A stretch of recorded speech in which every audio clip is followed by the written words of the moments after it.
and welcome to Maybe I Can, exploring possibilities one sprinkle at a time. If you've ever found yourself asking, is this all there is to life? Then you're in the right place.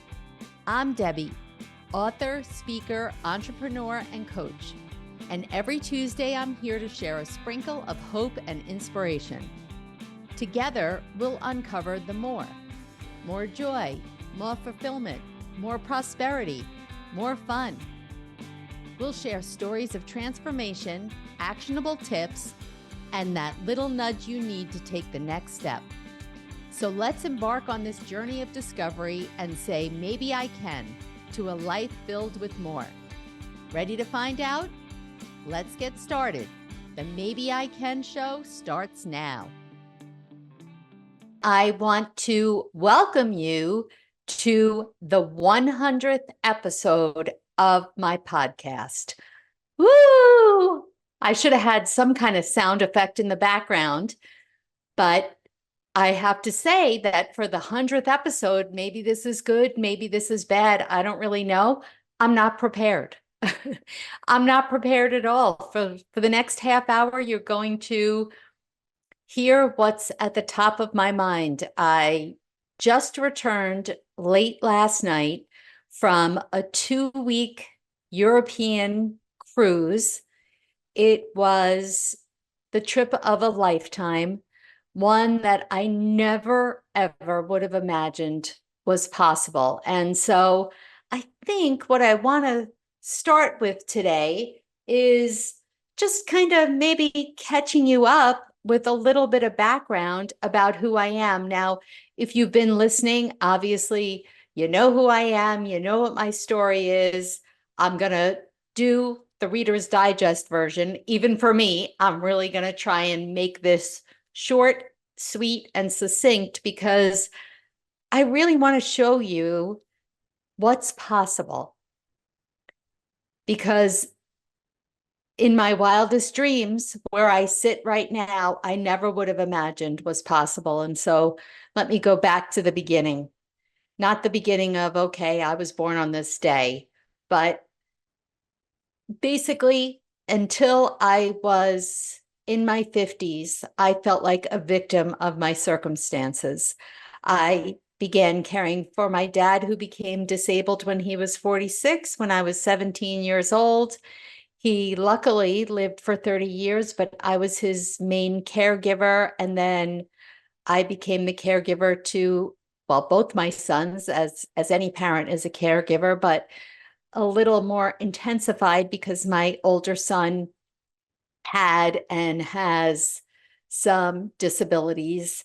And then my husband became ill, both physically and mentally, and I became his caregiver until he passed away. Actually, we're coming up close to 2 years. On December 30th will be 2 years, which is hard to believe. So I've been a caregiver for over 40 years, a widow. And like I said, for the majority of my life, it just kept feeling like one thing after another. I could never get ahead of anything. I had a lifelong struggle with my finances. Even when everything seemed to turn around, something would happen and I would either self-sabotage or circumstances would change and I'd get myself right back in the rough situation. And it just seemed like that never-ending cycle, that cycle of getting up every day and doing it again and hitting the pillow every night, exhausted, overwhelmed, thinking about, oh gosh, okay, what do I have to do tomorrow? Never really having goals. I mean, yeah, sure. Did I have goals? The one thing I didn't mention was I've had a lifelong struggle with my weight. So of course I always had some kind and still have some kind of weight loss, health, workout goal. I always had, well, I don't want to say always, but maybe at work in my professional life as an insurance agent, had goals there. But other than that, no dreams. I felt like pretty much this was it. There is nothing left to my life. not that I wasn't looking forward, my kids and my family and all of that kind of thing. But as far as any of my dreams and goals, you got to think, or at least I was thinking, that at 50, 55, actually later in my 50s, you're done, right? You're kind of going down that curve heading towards retirement. And financially, I knew I couldn't retire. And quite frankly, I couldn't really imagine, and I still can't imagine completely retiring because I do enjoy a challenge and engaging my mind, but I want to do it on my own terms, right? I mean, maybe not full time, maybe a part-time situation, something more flexible. So that got me into my 50s where I kind of realized that, hey, I have been blaming everyone and everything else that has happened to me my entire life. And my friends and family would say, boy, it just seems like you have a black cloud over your head. Every time they got on the phone with me, it'd be like, okay, what now? And I always had a story. And they honestly weren't made up or embellished. It was really happening. With all of that, I was not, excuse the term, especially because I'm Debbie, but I was not a Debbie Downer. I did always and have always had a fairly upbeat personality, looking at the bright side of things, but that didn't mean that I still didn't understand. And I was always questioning, why me? What had I done? Was I a bad person that this was my life? Where I always was comparing myself to friends and family, and even before social media. But then, of course, when social media hit, needless to say, all I saw was those people with the perfect family and the perfect life and the vacations and the pictures and the celebrations. And then I'd look at like my dysfunctional life and feel sorry for myself. And somewhere around my mid 50s, I started to take responsibility for my challenges, realize that, yeah, there were circumstances maybe in my life, things that happened, my father having the stroke, my husband getting sick, like things that I I really didn't have any control over, but yet I was never taking responsibility for the things I did and do have control over. And when I had that realization, it was mind blowing. It was hard to take a look in the mirror and say, "Ugh, look at this. You made it to more than half your life and never took responsibility, truly took responsibility for your actions." Yes, here and there, of course, but on the whole, not so much. And at that point, I had already started to kind of handle my lifelong weight problem. And I needed to start addressing my money situation. And that was probably, I would say, 4 or 5 years ago.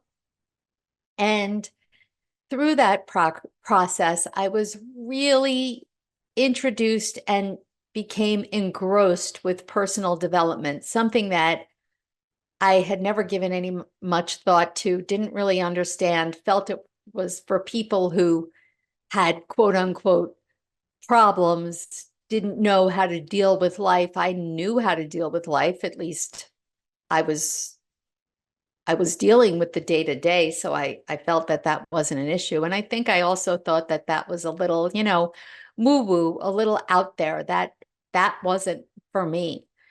And boy, was I wrong, because I've really done a 180, because now I'm so passionate about it and feel like it's for everyone. And I wasted so much of my life not working on it, but no regrets. Everything happens in the right time, and the right time hit for me, and it sent me down this path of self-discovery. And what started as an idea about making money, which was to sell a supplement product that I used and actually still use on the side, in addition to my full-time job, to try and bring in more income. And it morphed into kind of where I am now. And it did that by me really listening and paying attention to the whispers in my life. And what I mean by that is that somehow the universe, God, who, whatever you want to call it, some kind of divine intervention, they're sending you little messages along the way. And a lot of times it's very easy to ignore it. But really what it comes down to, I think about it as trusting my gut. My gut is giving me information. And for whatever reason, usually because that information is either something I'm afraid of, and I honestly think that that is typically what it comes down to. Maybe my gut is telling me to do something, but I am scared out of my mind to do that. I feel like there's a lot of risks. I could be exposing myself. I could be made fun of. I could fail. I could be judged. And who wants that? So it's so much easier to stay where we are.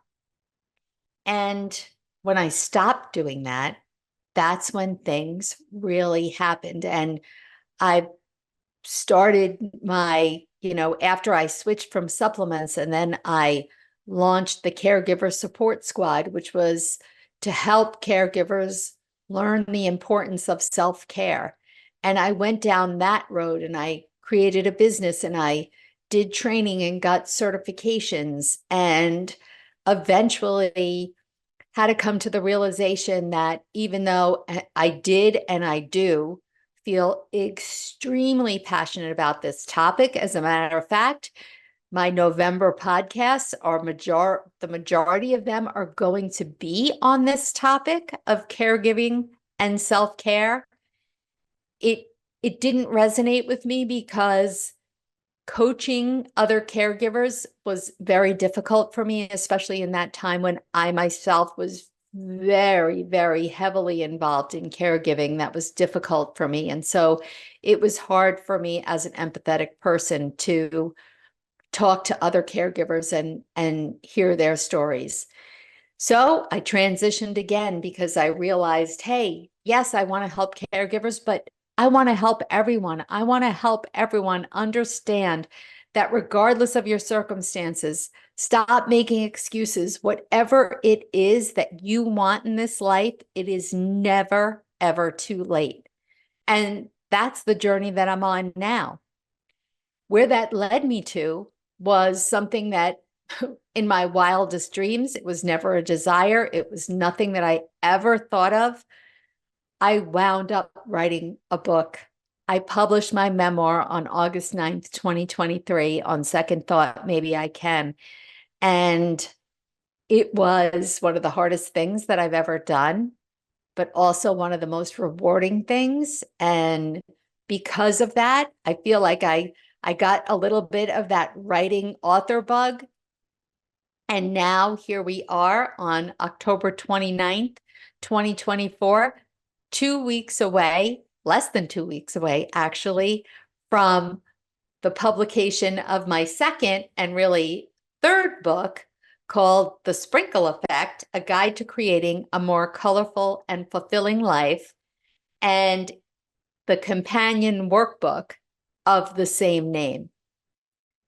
And if you're listening instead of watching on YouTube, I'm holding both these books in my hands for the first time, actually. And I can't explain the feeling of accomplishment and pride. And that feeling I look forward to, like when I published my workbook, my memoir, that feeling of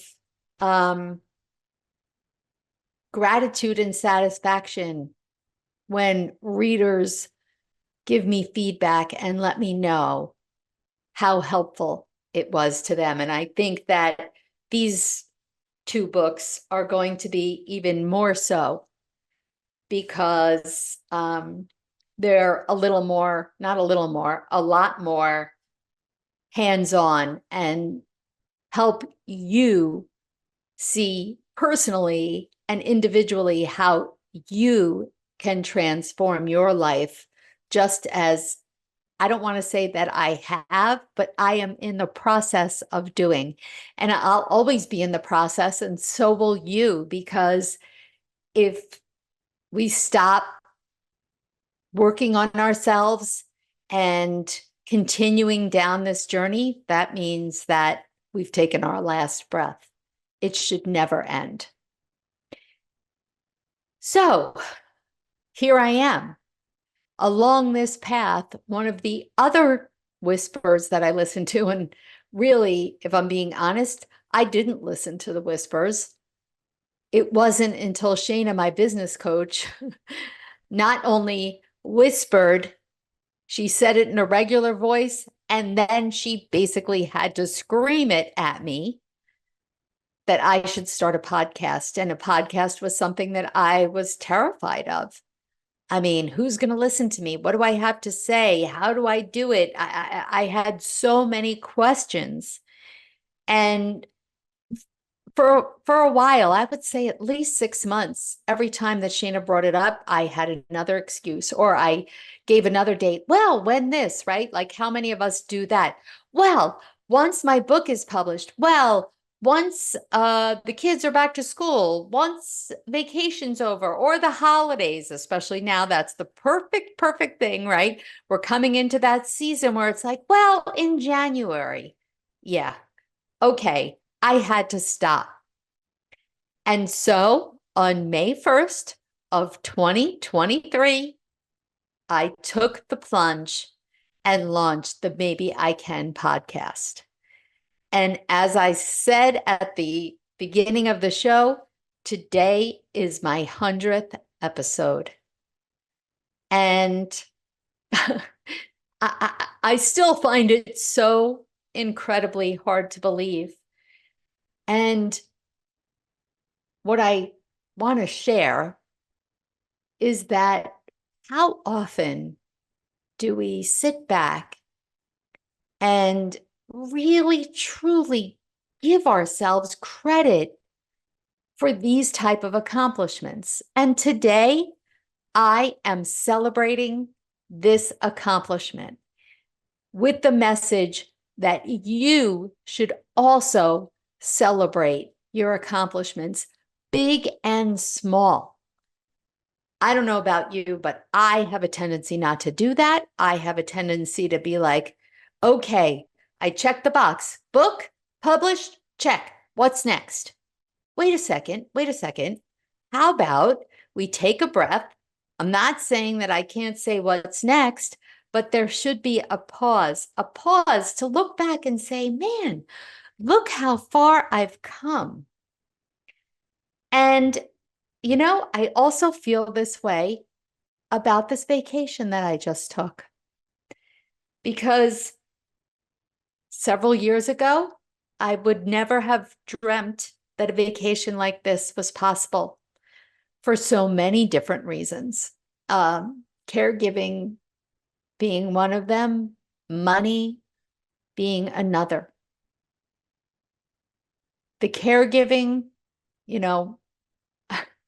my husband passed away, and that relieved a lot of my caregiving. And a piece of me feels a little guilty saying that, but it's honest. Do I want him to be alive? You damn well better believe it. In the worst way. Yesterday would have been his birthday, or it was his birthday. And if you follow me on social media, you know how deeply I miss him. But my reality is that I no longer have that responsibility. My oldest son, I'm happy to say, is doing well. And with the help of my younger son and my brother, my older son was absolutely fine. And with money, I've made changes I continue to make changes. I continue to work on it. But all I know is I am no longer going to keep putting everything off, because now I'm 61. And regardless of how old you are, I'm not saying to put yourself in a poor financial, I'm not offering any financial advice, but will there ever be a great time with money? Will I always think that it's too expensive? Maybe, maybe not. But I'm done feeling that way, because as long as I trust my gut and I make, I don't want to say smart decisions. I don't know if that's the right term, but as long as I'm on this personal development journey, I'm going to do what I know in my gut feels good. And this vacation was it.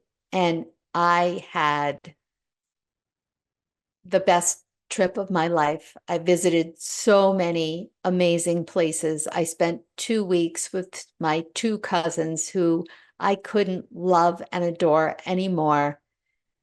And I can't wait. I'm excited. What's going to be next? What's next? Because this was the trip of a lifetime, and I'm happy to say that I basically disconnected.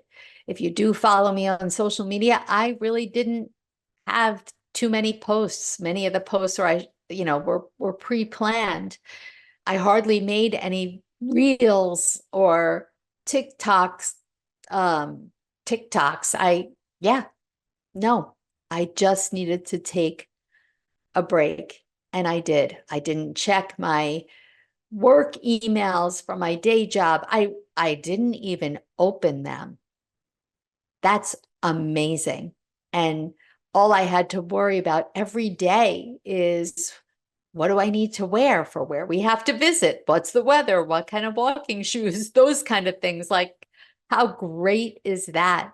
And each place that we went and visited, and my trip was basically, we went to Rome for a couple of days in the beginning until we got on a cruise that left from Rome and visited 3 stops in Greece: Santorini, Athens, and Mykonos. Had a beautiful day at sea with beautiful weather, laid out on the deck, 76 degrees, a light breeze. It was delightful.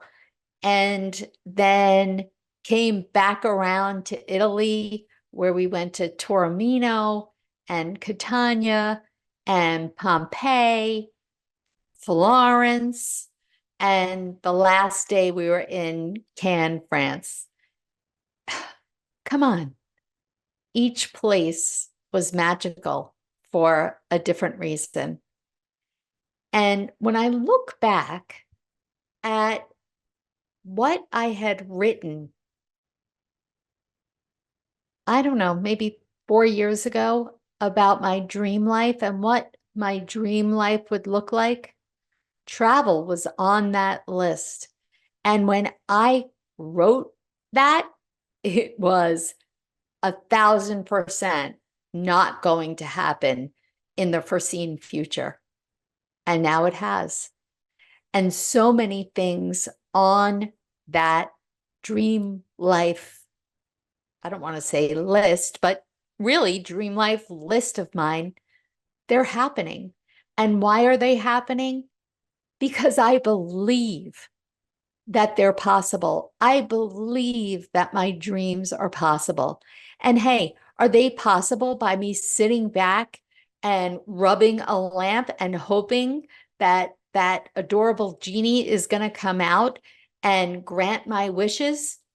Do I think that it's going to happen because I'm going to go buy a lottery ticket? And I'm not saying don't buy a lottery ticket. That's up to you. But is that the only chance or that I have of living the life of my dreams and having, financial freedom? No, it's not. It's not going to happen that way. However, I can and should, and the same goes for you, dream and dream big. I don't care if you can't imagine how will this ever happen. That's not the point. Dream and dream big. And then you need to start taking action. Like I said, the genie, the lottery ticket, that's all fine and good, but that's not going to get us there. We can't just wish and hope. We need to start working on ourselves. We need to start taking very small actions that will lead us down that path to get to our dreams, even if we don't know how we're actually going to do it. When I started dreaming about having financial freedom, you know what? I started by selling things on Facebook Marketplace. Now, I started with, running around my house and looking with what I could possibly sell. I didn't look at something and say, oh, this is something that I can only sell for $5. How is selling something for $5 really going to give myself financial freedom? No, I said, look, I can sell this for $5, $3, $2 I sold stuff for, right? Because it was taking action. It was doing something. It wasn't sitting around and feeling sorry for myself and woe is me and, oh, that'll never happen, thinking those kind of negative thoughts. Yeah, it's never going to happen if I'm not going to believe it possible and if I don't begin to take action. And today, I am celebrating the action that I have taken since that time. And I know that I will continue to take action on this path that is going to continue to lead me to my dream life. And the same is possible for you. I don't care what your situation is. I don't care if you are homeless. There is always something that you can do. And the minute that you stop believing or you don't believe, well, that's what'll happen. And I'm going to butcher this quote just off the top of my head because this speaks to me. It was something that Henry Ford said, that is, whether you believe you can or you believe you can't, you're right. Because it all starts with our thoughts and our beliefs. And only you have the power to change them. And you can change them. I don't care if you've thought the same thoughts, you've had the same beliefs for your entire life. Your new life starts today. Make it happen. I know that you can. I am living proof. And that's why here I am on my 100th episode, sharing what I've learned. And thank you for listening. I will continue sharing. I will see you next week, and I will see you every week. And I can't wait to speak to you again on episode 200. Make it a great day. See you next week. Thanks for spending part of your day with me here on Maybe I Can, exploring possibilities one sprinkle at a time. It's been great having you, and I hope you're leaving with a spark to light up your journey to more. Remember, every big change starts with a single maybe. If you're ready to kickstart that change but not sure where to begin, I've got just the thing for you. Head over to download my free guide, The One Critical Step to Kickstart Change, and take that all-important first step. Let's make those maybes into reality one sprinkle at a time. Catch you next Tuesday at 4 p.m. Eastern, 1 p.m. Pacific with more stories, tips, and that extra push you might need. I'm Debbie saying goodbye for now, but always remember, maybe, just maybe, you can.